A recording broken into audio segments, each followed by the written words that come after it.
Hey everybody, it's Chris Eads, and on the line is Wootini here with another Gay Gamer video podcast. Last episode was wicked long, and this episode I also have a lot to talk about, but I'm going to try to talk fast so that it's not as long an episode as last time. I went to the movies, but I did not see anything new.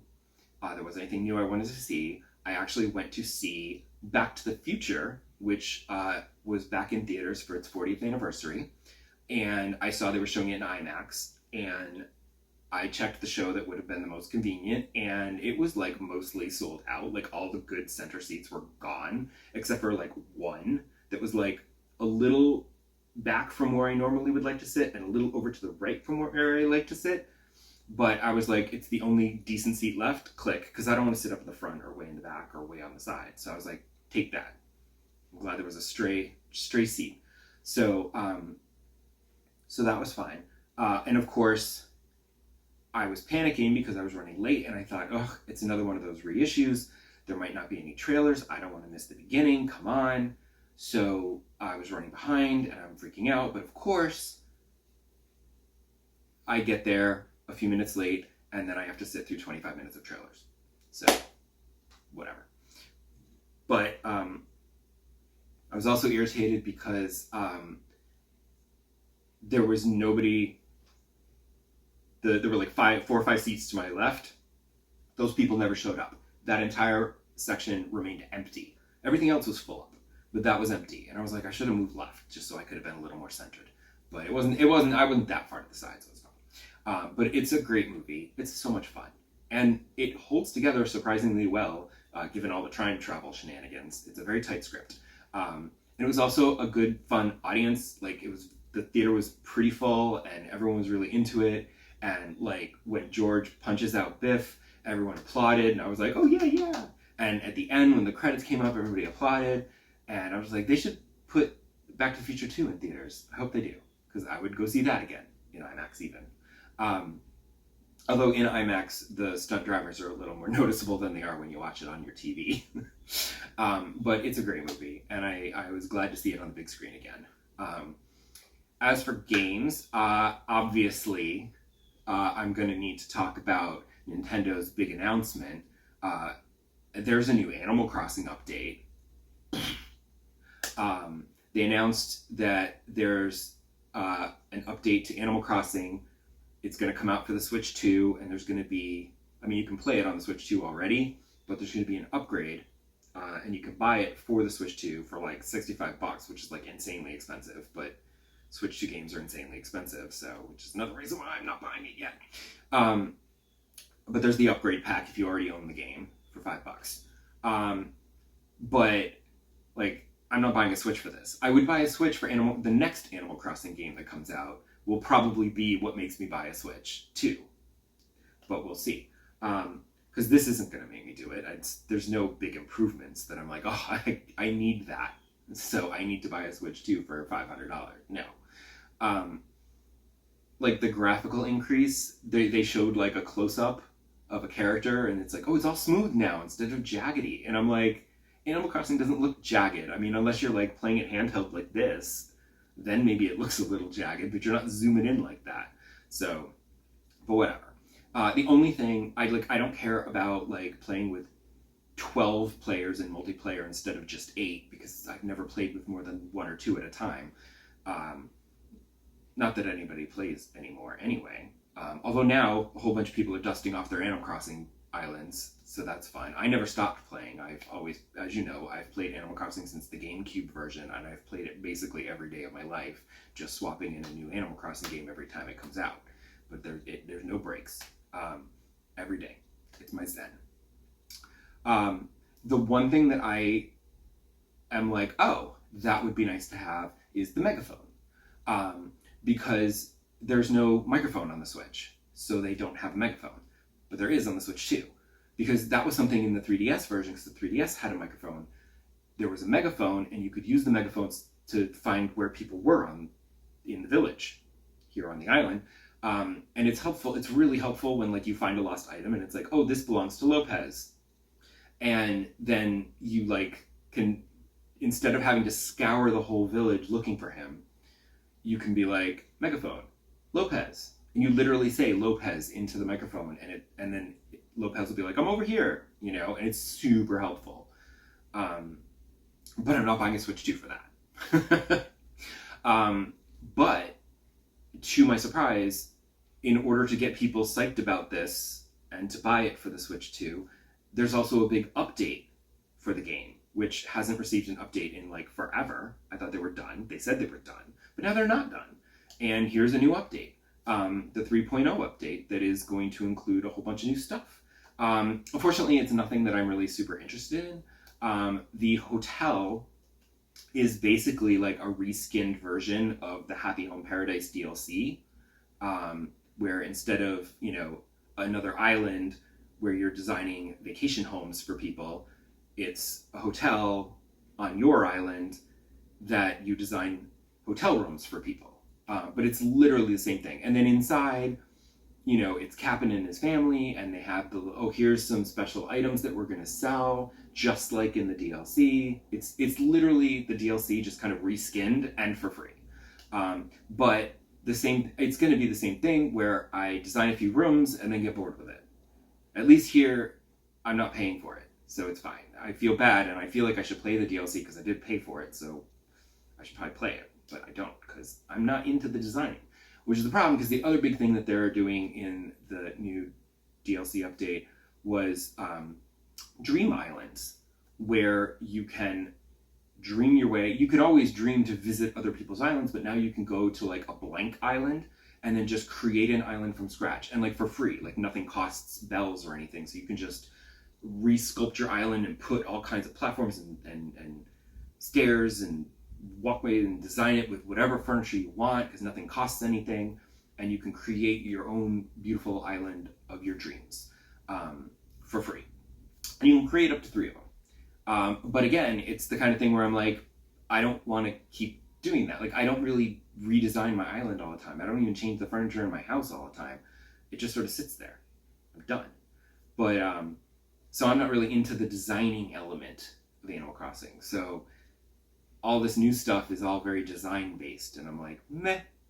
But I may actually be changing one of the rooms in my house because there is some new furniture coming, and I'm kind of psyched about the Lego stuff.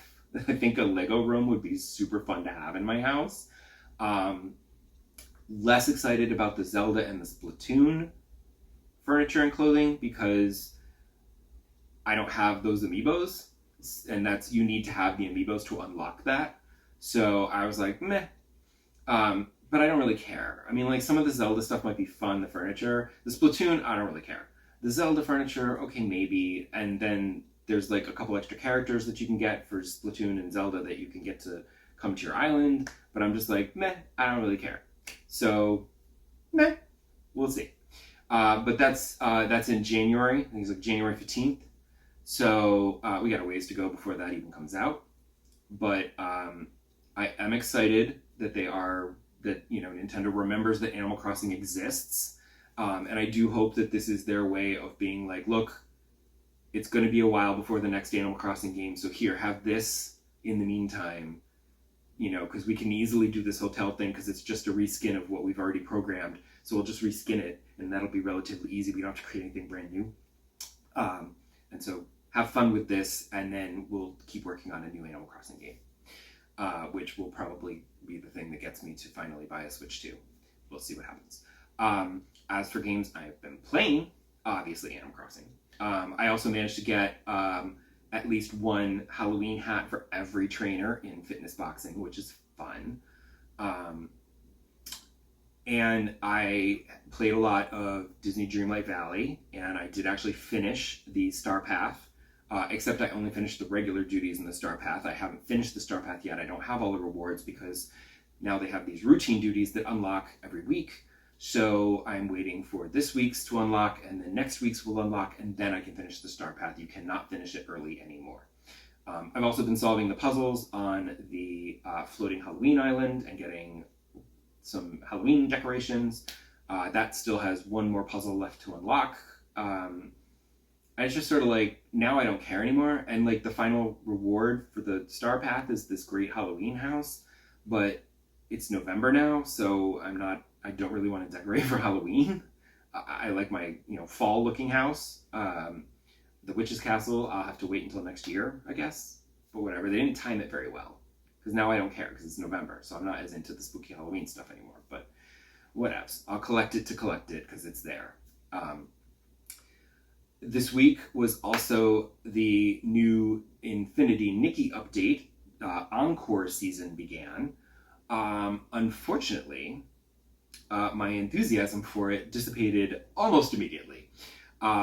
It was like, oh, go to the new island. Because there's this island that you could never get to because it was like out there, and you couldn't like float out to it. It was too far away. And now they've decided to use that space in the game for this super styling contest. And you go out there and it's like, okay, and you like pick a team, and I'm like, okay, I'll pick Wild Hearts because that's kind of my vibe, and I like Nanoy and she's the leader, so that's fine. But then it's not a series of styling contests. It's this whole thing where your team has to do various things in order to gain influence, and then the team with the most influence wins. Except there's also this really complicated board game, and there's different kind of dice that you roll, and the whole thing is just like, what? And there's spaces on the board game where you have to try to like, you gain your influence points, and then you spend your influence points to try to take over a space on the board so that your team is in the lead, and you're gaining all kinds of influence because you're in the lead. And if you're in the back, you don't gain any influence, and it's like, what? I was like, why do you have to complicate things? Why is there a board game? No. And it's annoying because you have to play the board game to do the side quest stuff, because that's how you unlock the challenges, like, doing, crushing boxes and like obstacle courses and stuff. And then that's how you also unlock the side quests, and that's how you find the gifties. And it's like, I don't want to play a board game. That's not why I'm playing Infinity Nikki. If I wanted to do that, I'd play Mario Party or some other game with a board game setup, not Infinity Nikki. So it's sort of frustrating. Also, my team is doing really badly. And I looked online to see, like, was there some kind of thing in the rules, because it got very complicated as far as like spending your influence points and everything and gaining influence points, where I was like, let me just read. And there was like a little like overview of like, this is a wiki of like how it works. And it turns out it's not just you against the game. It's actually everyone playing Infinity Nikki has picked teams. So clearly Wild Hearts is not the most popular team amongst Infinity Nikki players. So I joined a losing team. But at the same time, it kind of freed me, because now I'm like, oh, well, now I don't care as much because we'll never win. So it's fine. And then I also realized I'm like, I'm probably still going to get the grand prize at the end, because I think everyone playing is going to get to the end and they're like, Nikki, you win. And since you're playing Nikki, you get the prize. But it's just sort of like annoying to play this board game. And I basically just like rush through it every time. And then I'll go off and do like the side quests and stuff, because all I want to do is enough side quests and miscellaneous stuff to earn enough points to get the free outfit. That's all I care about. And then I'm fine. So I already did the main story quest, and then there's going to be another story quest, I think, that unlocks at the end of the season. So I'll do that, and I'll do the little miscellaneous side quests in the meantime. I've unlocked them all, so I just have to go find them. But it's annoying because instead of being in the regular menu, now they're all inside the board game menu, so you have to go into the board game and then go into a sub-menu within the board game to find those sub-quests, and it's really not intuitive. But that's Infinity Nikki, and their menus within menus within menus, and bad instructions. So annoying, but I still enjoy the game. I don't know why. And then, as I mentioned in previous episodes, after I finished Dragon Age, the Veilguard, I wanted to take a little break and play something short and have a little breather and a palate cleanser before I start my next 80-hour RPG that's going to suck up months of my time. So I started to play Viewfinder, which was free with PlayStation Plus, I believe, last month. So it should still be available for a couple of days if you want to add it to your library, because you should, because it's actually really, really good. The basic premise is you're in like this virtual reality world. you're trying to like find some weather machine to save the world because it's all falling apart because of climate change or whatever, but that's not really the point.